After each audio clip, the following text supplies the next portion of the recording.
Welcome back to my channel. ஜலதோஷம், மூக்கு ஒழுகுதல், இந்த ரெண்டுமே நமக்கு கஷ்டத்தை கொடுக்கக்கூடிய ஒன்று.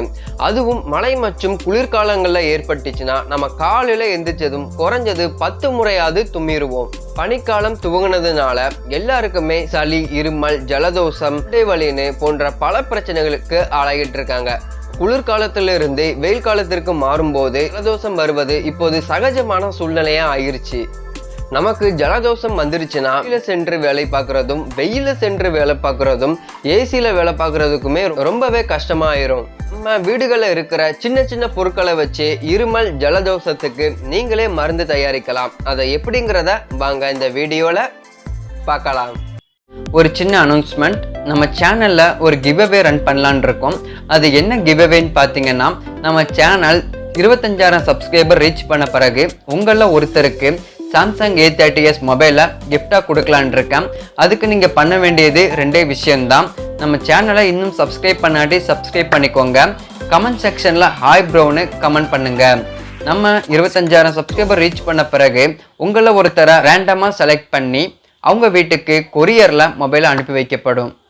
இதுக்கு தேவையான பொருட்கள் என்னென்னு பார்த்தீங்கன்னா, இஞ்சி, இலவங்கப்பட்டை, நட்சத்திர சோம்பு, தேன், ஆப்பிள் சீடர் வினிகர், எலுமிச்சை பழம் மற்றும் தண்ணீர். கொஞ்சம் இஞ்சியை எடுத்து அதை நல்லா கழுவி தோல் உரிச்சு வச்சிருங்க. இப்போ ஒரு பாத்திரத்துல 4 கிளாஸ் தண்ணி ஊற்றி அதுல இஞ்சி, இலவங்கப்பட்டை, நட்சத்திர சோம்பு இந்த 3ஐயும் ஆட் பண்ணி நல்லா கொதிக்க விடுங்க. நல்லா கொதிச்சதும் பாத்திரத்தை இறக்கி நமக்கு தேவையான அளவுக்கு ஒரு கிளாஸ்ல ஊற்றி அதுல 2 டீஸ்பூன் தேனையும் ஒரு எலுமிச்சை பழத்தையும் பிழிஞ்சிருங்க. இதை நீங்க சூடாக இல்லைனா வெதுவெதுப்பாக குடிக்கலாம். இந்த கஷாயத்தை குடிச்சதும் உடனே ஜலதோஷம் குணமாயிருமா அப்படின்னு கேட்டீங்கன்னா கண்டிப்பா கிடையாது. ஆனா 2-3 நாட்கள் நீங்கள் குடிச்சிங்கன்னா கண்டிப்பா குணமாகும். ஏன்னா இஞ்சி மற்றும் இலவங்கப்பட்டையில இயற்கையாகவே நம்ம எதிர்ப்பு சக்தியை அதிகரிக்கக்கூடிய ஆற்றல்ங்கிறது உண்டு. இது கூட தேனும் நட்சத்திர சோம்பும் சேரும் போது அதில் உள்ள பாக்டீரியாவை அழிக்கக்கூடிய ஒரு காரணியா சேரும் பொழுது நம்ம பிரச்சனை சீக்கிரமா குணமடைங்கிறதுல எந்த ஒரு சந்தேகமும் இல்லை. இதை கண்டிப்பா ட்ரை பண்ணி பாருங்க.